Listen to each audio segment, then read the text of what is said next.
So the first thing that really jumped out at me here is this is basically a process about re-examining the past, figuring out cycles and patterns, and figuring out, are cycles repeating because we needed to learn a specific lesson, or are they repeating because we haven't learned it the first time? So I feel like for some of you, there is somebody in your life and you feel like, oh, it's meant to be. It's a fated karmic type of a relationship. I'm exactly where I need to be with this person, or I'm exactly where I need to be because of this job, because of this location. And so they're really telling you, like, is it really meant to be, or is it coming back around, a cycle, something similar from the past, or, similar to something from the past that is cycling back around because the lesson hasn't been learned. And so I feel like you're kind of in a space where you're taking it and running with it, and you're not really sure if it's meant to be or if it's something that you're still trying to learn.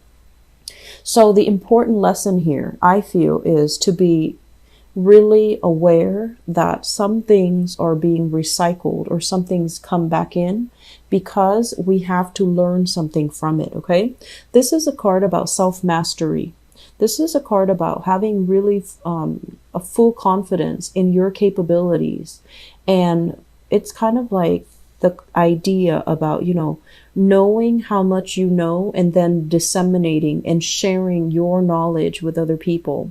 Kind of like being in the public limelight so then you can show other people, direct other people, and kind of, I want to say, like, disseminate information so that you can lead others, or so that you can steer others in the right direction. Okay. So I feel like if some of you are in a position in your current work situation and you're dealing with the public, you're constantly in the public eye, you're constantly having to fix problems, you're constantly having to manipulate or resolve or called in to do some type of damage control, I feel like you are exactly where you're meant to be, because there is a skill that you're still learning. And I honestly feel like the skill has to do with leadership capabilities. It's almost like you're being groomed for a position of power, for a position of leadership. And once you have mastered these skills, you're not going to have to work from the bottom of the totem pole where you're dealing with financial scarcity or financial instability, or you're not going to be, that newbie where if there's a turn for the worse in the economy, you're the first that the company or the organization lets go. Okay. So I do see cycles being repeated. I see you learning from the past. And I see in the work environment, you are where you need to be, and you need to upgrade your skills.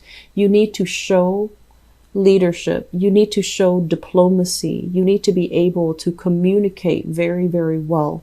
Many of you are making a living based on communication. So, for example, for me, for example, if I'm doing tarot, I'm making a living based on communication, but I feel like it's deeper than that.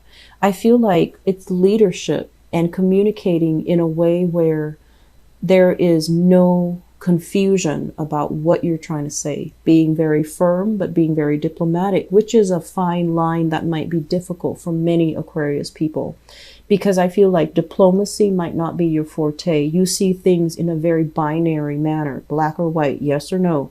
There isn't a middle ground, and you're not somebody that will mold or change your demeanor based on your audience. Okay. So like you have just one singular way of doing things, and you don't really, it's not that you don't take your audience into account, but you feel like what's the best way to do things. And so you don't really bend to cater to other people. And so I feel like there is a concept here about having to learn how to be very, very firm, but also to be very diplomatic so that people like you, so that people respect you, so that people want to hear what you have to say.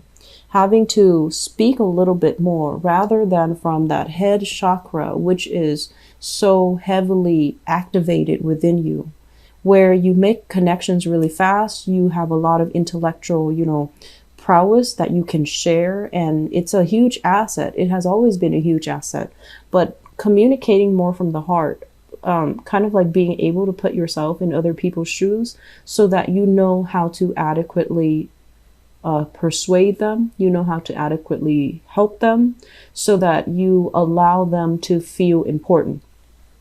And what does come to mind here is, this entire cluster.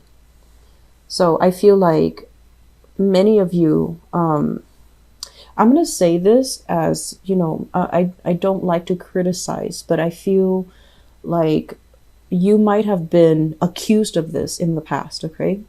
Where they say like, you know how to solve problems. So if somebody comes to you and they're like, I'm dealing with all of these things, can you help me sort it out? You're very good at sorting it out.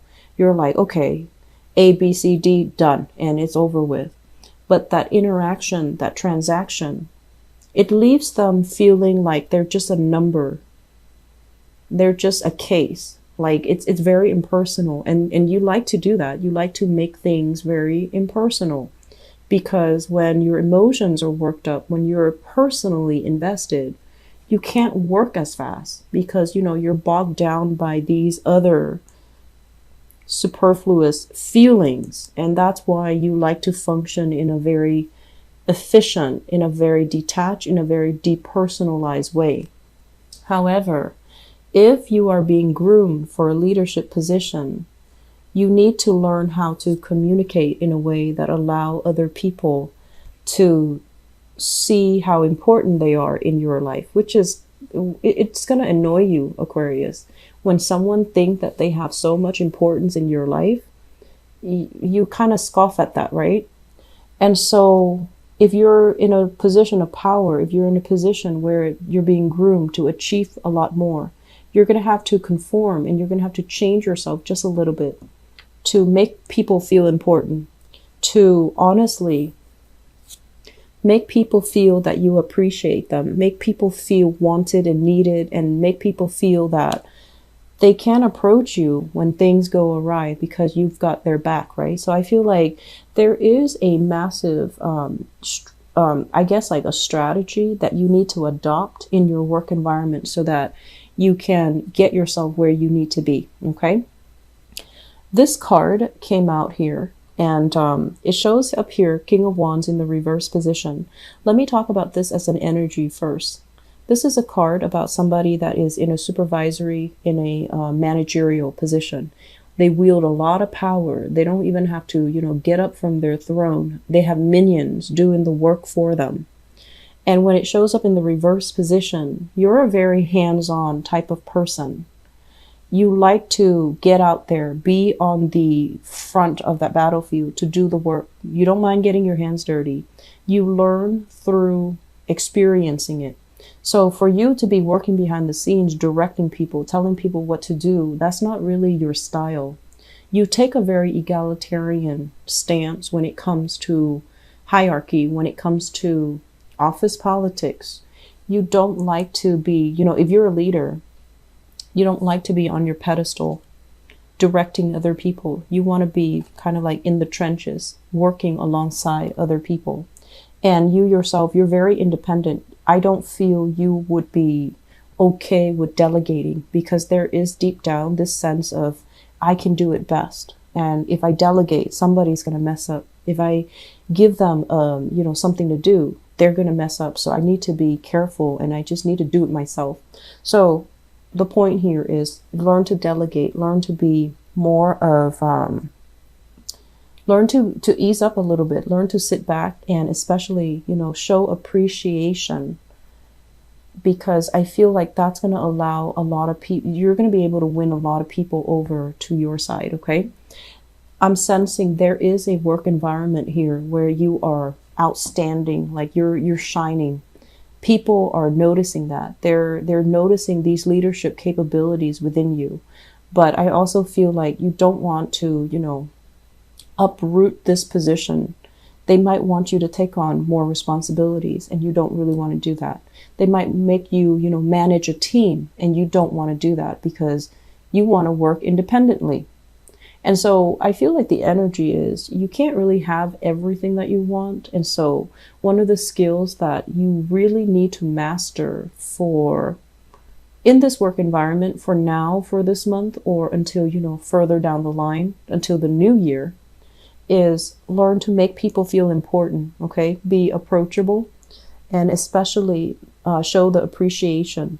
Teamwork is really important. And, you are very other oriented. You're very team oriented. But I also feel there's this energy here about, I don't want to delegate because I don't want other people to mess up. I want to do it right, and I want to do it my way. So that sense of independence, I feel like it needs to be curbed a little bit. Okay. So moving forward, what I have here, let's look at this entire spread.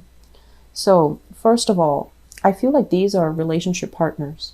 For many of you, we have here a fire sign: Sagittarius, Aries, Leo, Sun, Moon, or Rising. And this might be somebody that you have separated from. Okay. You are moving on with your life. Life is looking very sweet, prosperous, and things like that. I feel like the world is opening up to you. But I feel like every once in a while, you still think about this person. You still think, you still want to know whether or not they're okay. You're still very much emotionally in tune with that person, and you want them to be okay. But I feel like there was a lot of hurts and possibly betrayal in the past associated with this fire sign. It can be Sun, Moon, or Rising, and I feel like they might have made promises to you. They might have distorted the truth when they talk to you. They might have, I'm sensing like they might have just been outright deceitful.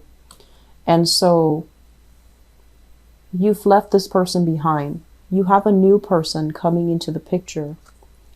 I have here a water sign, so Queen of Cups. Pisces, Cancer, Scorpio, Sun, Moon, or Rising, and this can be male or female.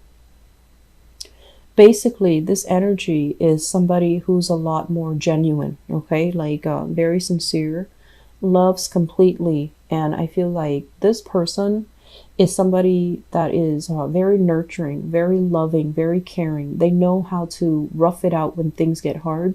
They know how to calm you down, and they have a very stabilizing influence in your life. So many of you are involved with this person. And I'm also sensing as well that you might see a relationship with this person as something that is, it's okay, but is it the best? So once again, we're trying to figure out, how is this going to work? There might be an element of distance between the two of you. There might be like a lot of obligations from their end. I'm sensing you're dealing with somebody who is like very emotionally up and down. Okay, they might have a lot of things they're juggling. They might have 2 jobs. They might have a lot of financial responsibilities. And so it's hard for the two of you to form a relationship together. I'm feeling as well with this Queen of Cups, it could also be your energy for this month where you're feeling very proud of yourself. You're feeling of your proud accomplishments. You're feeling, really good about the positive reception and the attention that you're getting in the work environment, but your financial situation, your money, is not like, it's not comparable to all the skills, all the knowledge, all the good work that you bring to this work environment. So I feel like you might be shortchanged financially. You're putting in a lot of work. You're very irreplaceable, but financially, you're not being compensated what you feel you deserve. Okay, so I also feel a little bit of a slowdown for this month. Okay, so if we have here an earth sign, a fire sign, Sagittarius, Aries, or Leo, there might be financial discussions between you and them. And if you have children with them, there's going to be a discussion about, financially providing for children as well. If you share children with a water sign, there might as well water sign from the past even. I feel like there's going to be some discussions about money. There's some discussion about money that is not being paid out, money that was promised, but for whatever reason, it is being stalled, okay? My advice is, Aquarius, don't be naive, okay? Don't be naive. I feel like you have a big heart, you have a good heart, and you do see the best in people. But I feel like if it happens over and over and over again, and we're talking about cycles here, why do people come back? Why do the same energies happen, with different people? it's because there's patterns, or there are cycles, or there are lessons that you haven't really learned. And so if this sounds familiar, I feel like the important lesson is, don't be naive. Look at the situation in realistic focus. Don't see what you want to see, because somebody is kind of like pulling a fast one over you. So it's really important to dig a little bit deeper, do your proper research, assess a situation as honestly as you can, and don't be so quick to come to the aid and the assistance of someone just because you feel like, oh, they're in a jam, or you feel like, oh, they can't really do it. I want it done right, so I'm going to step in. Let them learn things their way, okay? Focus on you, let them learn things their way. But when it comes to finances, I feel like there is some shady financial dealing. Money that is supposed to go to you is not going to you. There's some delay. Or in your work environment, I feel like you're not paid enough for all your skills and all the mastery of these skills that you're bringing to the table.